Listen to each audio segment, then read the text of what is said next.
Akkam jirtan kabajamtoota fi jaalatamtoota maatiiwwan chaanaalii Birraa Inspire. Akkuma beekamu dhihoon tana namoonni gaafii na gaafachuu barbaadan gaafadhaa jeetiin ture. Haaluma saniin hedduun keessan gaafilee na gaafatanii jirtan hedduu takka galatoomaan isiniin jaa. Tole egaa har'aan tana hangan dandeetti gaafilee teessaniif deebisaa kennuuf yaala.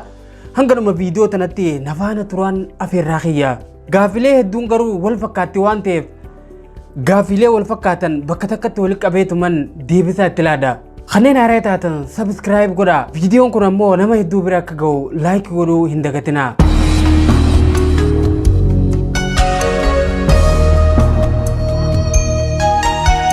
Tole egaa jalqaba irratti gaafileen hedduun keessan na gaafattan ati fuutee haadha manaa ni qabdaa ilmaan hoo ni qabdaa hii jetti. Mee gaafii tana gara boodatti deebina gaafii biraatiin haa jalqabnu. Gaafin hedduun keessan itti aanee na gaafattan ammoo ati eessatti dhalattee ammoo eessa jiraattaa gaafii jettuudha. Akkuman kanaan dura isiniif himee ture ani kanin dhaladhe godina Harargee lixaa aanaa Habiroo naannawa magaalaa Galamsootti ganda argamu ganda caffee aannanii ganda jaamuutiin dhaladhe hanga umriin tiyya waggaa 9 keessatti achuman ture. San booda ammoo waggaa 9 booda achuma godina Harargee lixaa keessa naannawa kiiloomeetira 110 bakka dhaloota kiyyarraa kan fagaatu magaalaa Hirnaa naannawa jaamuutiin guddadhe. So amma ammoo kanin jiraadhu magaalaa Kaayiroo biyya Ijiptiitiin jiraadhe jechuudha. Jalqaba bira 2016 irraa jalqabe. Gaafin itti aantu ammoo ati obboleeyyan meeqa qabdaa jetti. Tole egaa harmeen tiyya 11 deesse isaan keessaa amma kan lubbuun jiran ana dabalatee dhiiraa 4 fi dubartii 2 walumaa galatti obboleeyyan dubartii 2 fi dhiira 3 qabaa jechuudha. Isaan keessaa ani quxisuudha takkaawu kadhumaati jechuudha. Tole gaafin biraa yoon biyyatti deebi'uuf yaadda jetti. Ani osoo haalli naaf mijaa'e wanni barbaaduuf biyya bahe sun namni tokko waan yaadee biyya bahuu qabaamti. Wanni sun yoo naaf mijaa'e ammallee biyyatti deebi'uu numan barbaada jechuudha. Garuu haalli ani amma keessa jiru filannoo akkasii waan naa kennuu miti. Deebi'uudhaafis haalli mijaa'aa waan jiru natti fakkaatu biyyatti gaafa haalli naaf mijaa'e numan deebi'ee jeetii yaada. Gaafin biraa fuuldura biyyattam jiraachuu barbaadaa jetti. Ani biyyattiin an jiraachuu barbaadu biyyattii Oromiyaadha. Garuu akkan amma keessa jiruu fi dirqamni jireenyaa akkan biyyoota lixaa jiraachuuf hawwu na dirqisiisaa jira. Ani haalan amma keessa jiru irra dhaabbadhee biyyattiin an fuuldura keessa jiraachuu barbaadu odeeffannoo irra dhaabbattee biyyoota jiraachuu barbaadu filattuutu jiraamti. Kanaadaa yookaan Awustiraaliyaa yoon deemee achi jiraadhe kaayyoon ani fuuldura qabu milkeessuudhaaf naaf mijatti jeetii yaada. Barumsa akkanaa kana akka nuuf qoodduuf eenyutu fakkeenya siif ta'e. Jalqaba irratti namni fakkeenya naaf ta'e Mustafaa Aagaa nama jedhamudha. Nama afaan Arabaatiin waa hedduu barsiisuu fi hedduu jaaladhuudha. Namni kun akka itti na harkisuu danda'e akkaataan inni itti dubbatu akka motivational speakeroonni itti dubbatan qofatti osoo hin taane haasayni isaa gara gorsatti irra dhiyaatau. So irra guddin bifa gorsaatiin waa namaa dhiyeessa jechuudha namni kuni. Anillee yoo sirriitti ilaaltanii jiraattan viidiyooleen ani hojjedhu gara gorsatti irra dhiyaatti. Sababa kanaatiif namni kun hedduu na harkisee gara waan kanaa akkan seenu kan sababa naaf ta'eef. So fedhii waan kanaa duraanumaa waan na keessa jirtuuf jecha namni kun akkanan ol baasee dubbadhu karaa naaf saaqe jechuudha. San booda egaa namoota haasawaa nama dammeessan kanneen intarnaashinaala ta'an hedduu kanneen hordofuu eegale. Kanneen akka Toonii Roobins, Niik Vujik, Erik Toomaas fa'aa hordofuu kanneen hojii godhadhe jechuudha. Muuxannoo hedduudhas irraa argadhe. Gaafin biraa kitaaba akkam fa'aa dubbifta. Tole gaafa duraa tokko kitaaba hin filu ture. Hundanuman dubbisa ture. Sababa kanaa kitaabota hedduu jalqabee fa'aa natti toluu dideetiin karatti dhaaba ture.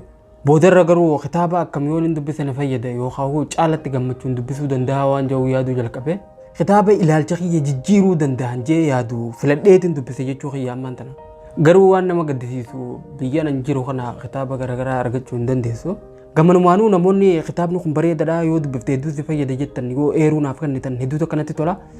Namoonni kitaaba soofti koppii takkaa'u PDF haa ta'u takkaa'u kitaaba mataa isaa naaf erguu dandeessa yoo jiraattan galata guddaa na biraa fi rabbi biraa illee argattan. Akkasuma kitaabota ijoolleen teenya hedduun amma biyya keessaa barreessaa jiran hedduutu akka nama hawwata. Garuu ani carraa dubbisuu kanan arganne. Gaafa nan biyya jiru kitaabota afaan biraa afaan dubbisa malee kitaaba afaan Oromoo baay'inaan dubbisuu hin arganne. Naannawaan ani itti guddadhe sanitti manneen kitaaba afaan oromoo gurguranis hedduun garree kitaabni afaan oromootu jiraachuu isaa hanga sunda nu banneechuuf jaa kitaaba tokko kanneen walaloo kanneen asoosamaa fi garagaraa jiraachuu isaa dhagaatuman ture garuu kitaabni nan biyyatti illee gaafa jiru dubbisaa ture afaanuma biraatiin jechuudha amma ergan biyyaa bee kitaaba hedduu ijoolleen maxxansaa jiraachuu abaluu kitaaba eebbisiisuu deema kitaaba akkanaa jechuu dhageenya malee baay'inaan akkasitti kitaaba afaan oromoo dubbisuu carraa hin arganne akkan dhaga'utti immoo kitaaba ajaa'ibaati ijoolleen teenya ta'e oromoo barreessaa jirti yaani namoonni na erguu dandeessan yoo jiraattan na qunnamuu dandeessanii karaan biraa kan ittiin kitaaba afaan oromoo babbareedaa ijoollee teenya ammaan tana barreessaa jiran kan karaan itti argadhu yoo ka jiraatu taate eenyuun qunnamee eenyurraan akkan argadhuu danda'u biyyaan jirutti akkamitti akkana dhaqqabuu danda'u namoonni haala naa mijeessuu dandeessan galanni kiyya hedduu guddaadha isin jechuu barbaada. Tole gaafin biraa guyyaa akka malee gadditanii qabda. Jireenyi ilma namaa kun guutumaan guututti bu'aa fi bahiidhaan kan guutame gammachuu qofa osoo hin taane gaddinis qaama jireenya ilma namaati jechuudha. So kanaafuu yeroo hedduu gaddeetiin beeka akkuma nama kamittuu garuu guyyaan akka malee gaddee tokkotu jira. Yeroon isaa jalqaba bara 2015 keessa natti fakkaata. Guyyaa tokko hoteela wayii seenee ana nyaata ajajee eegaa jiru bilbilli irratti bilbilame. Obboleettii xiyya guddootu naaf bilbilee ture gaafan kaasu boo'ii jirti. Hedduu rifadhe maali jennaan obboleettiin xiyya biraa akka malee dhukkubsatte naan jaanii waan lubbuun jirtu hin se'uu naan jette. Bakka anis hedduu takka rifadhee bakka taa'u sanii ka'uun dadhabe. Wanni akkasitti na rifachiise obboleettii xiyya sanuma dura bilbilaan dubbiseetiin ture tanuma silaa dhukkubsatte jaantanaa'u. Sambooda gaacharraa kaane deemnee obboleettii xiyya guddoodha wajjin gara kiiloomeetira 100 wayii gaafa deemnee achi geenyu lubbuun numa jirti garuu hedduu dhukkubsatte yeroo keessaa akkasitti dhukkube. Guyyaan hedduu rifadhe guyyaa sani. Waan nama gaddisiisu garuu obboleettiin xiyya erga guyyaa saniiti achumatti haftee hanga ammaa hin kaane jechuun siree irratti haftee erga guyyaa sanarraa gamanumaanuu du'aa naa godhaaf obboleettii xiyya. Guyyaan jireenya kiyya keessatti hedduu gaddee fi hedduu rifadhe guyyaa sani. Tole gaafin biraa kan sabiskiraayibarri keenya tokko gaafate waan tokko eegaluuf maaliin godhuu qabaa jaa. Tole gaafii bareedduudha waan tokko eegaluuf maaliin godhuu qabaa. Waanuma fedhee eegaluuf jalqaba irratti fedhii waan eegaluu barbaadu sanii sirriitti qabaachuutu dursa. Waan fedhii isaa hin qabne tokko dandeettii isaa hanga fedhee qabaattellee galma gahuun hedduu tokko ulfaata. Fedhinnaa waan tokko qabaannaan dandeettii isaatu yoo qabaachuu baatte adeemsa keessa dandeettii horachaati deemta. Wanni ati jalqabuu barbaadu sun waan jireenya kee jijjiiru ta'uu isaa yoo itti amante wanni eeydu tokkollee hin jiru yeruma keessa jirtu sanatti ka'iitii jalqabin siin jaa. Qaamni biraa kan dhimma keetiif si caalaa rakkatee dhufee si eegalu gonkumaa hin jiru beekee waan namaaf taa'u biran taa'anii jaa Oromoon. Hanga teessee waan san jalqabuuf yaadaa jirtu kana osoo gaafa dura yaadde san jalqabde arraan tana bu'aa waan sanii arguu jalqabdee jirtaa beekee. Gaafa dura yaada kana qabattee qilleensa irratti ol baatu namni jecha hin taane siin jee hamilee si cabse ni jira. Tole ani gaafan gara sooshaal miidiyaa kanatti dura hojii kana qabadhee ol bahu namni hedduun akka ajaa'ibatti na simate garuu namni tokko ni jira hanga feete waan gaarii yoo hojjette ifiifillee yoo nama gaarii hanga feete taate waan ati hojjettu kan sirraa hin gammanne numa jira beekee. Wanni sirriitti hubachuu qabnu tokko immoo ilma namaa kana hunda gammachiisuu gonkumaa hin dandeenyu beekee. Tole sabiskiraayibarri biraa tokko akkana jee gaafate kanaan dura yuutuub chaanaala baneetiin ture garuu sababa namoonni waliin hojjennu addaan faca'aniif itti fufuu hin dandeenye kanarratti maal na gorsitaa jaa.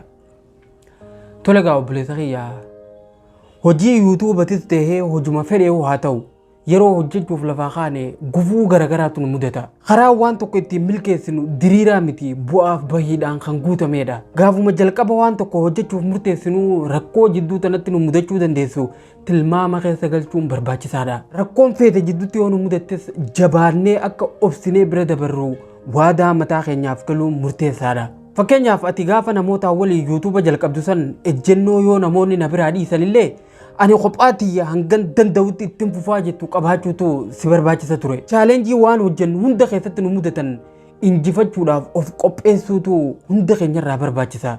Yoo dhugumaan hojii tana hojjechuuf fedhii fi jaalala kan qabaattu taate namoota si biraa faca'aniin hamileen sin cabiniiti hanga dandeessu itti deebiitii qophomatan ta'e hojii tana itti fufiin dhaamsa kiyya. Yeroo dhiyootti bu'aa ajaa'ibaa agarta. Waan tokko hojjechuuf dandeettii qofa osoo hin taane jalqaba irratti fedhii nu barbaachisa. Dandeettiin ati namoota birarraa barbaaddu sun muuxannoo yeroo dheeraa keessa waan horachuu dandeessudha. Jalqaba irratti garuu fedhii ati qabduutu murteessa. Tole gaafin biraa viidiyoo yeroo dalaydu maaliif gabaabsita xiqqoo osoo nuuf dheeressitee jaa. Tole galatoomii abbaan gaafii tana YouTube irratti viidiyoo dheertuu fe'uun sila ana fayyada. Garuu namoonni hedduun viidiyoo dheeraa laaluudhaaf fedhii hin qabani. Gaggabaabduu tanaafuu nama laaluu dhabaa jirra.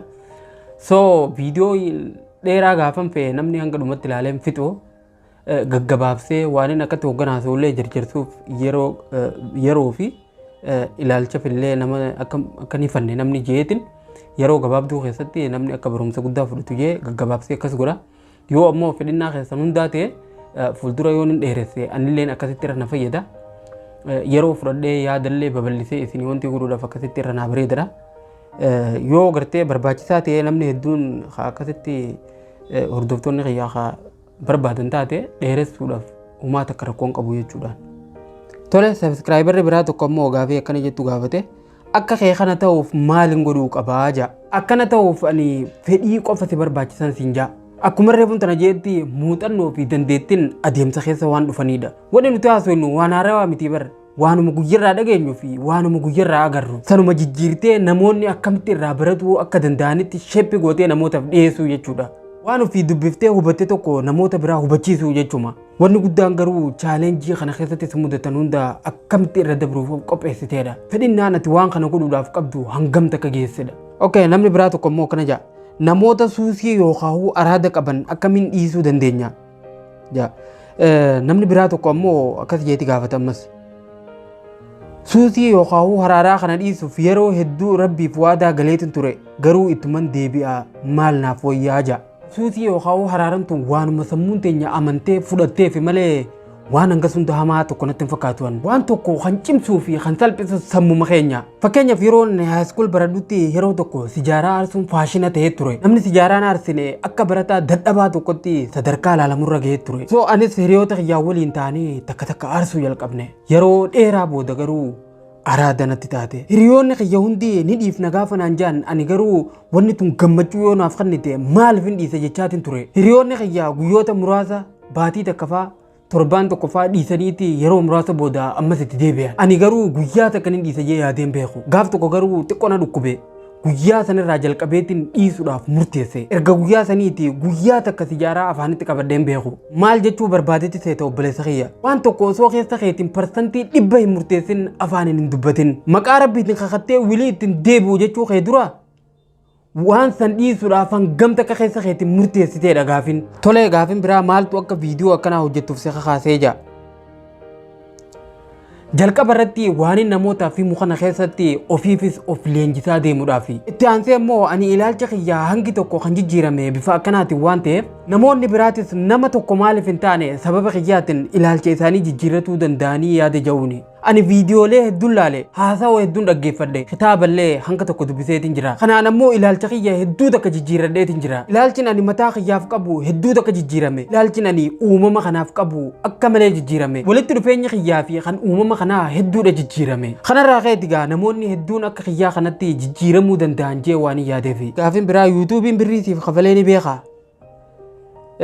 Okay, asirratti ilaalcha hedduun keenya yuutuubarootaaf qabnu tokkotu jira. Namni tokko yuutuuba banatee viidiyoo maxxansinaan waanuma maallaqa hammarratu seena. Namni tokko yuutuuba banatee maallaqa irraa argachuuf hedduu takka laffa'uu isa barbaachisa. Bu'aaf bahii hedduu keessa dabra. Keessattuu chaanaala barumsi irratti dabru akkanaa kanarraa maallaqa argachuun hin yaadamu. Namni keenya bakka barumsi irraa argamuu fi bakka wanni gaariin jirtutti argamuu waan hin barbaanneef yoon hin maallaqa barbaade arrumaan tana yuutuuba dhaabuu kiyya. Namni tokko Oromoo ta'ee yuutuuba irraa maallaqa argachuuf waa lama godhuudha qaba. Tokkoffaan nama arrabsu, lammaffaan ammoo afaan biraatiin hojjechuu. Afaan Oromootiin barsiisee yuutuuba irraa maallaqa argadhaan waan hin yaadamne. Gara gaafii keetitti yeroo deebi'u ani yuutuuba irraa takka sumnii cabxuu argadheen beeku. Yuutuub qofarraa osoo hin taane ani sooshaal miidiyuumarraahuu takkaa callaa argadheen beeku.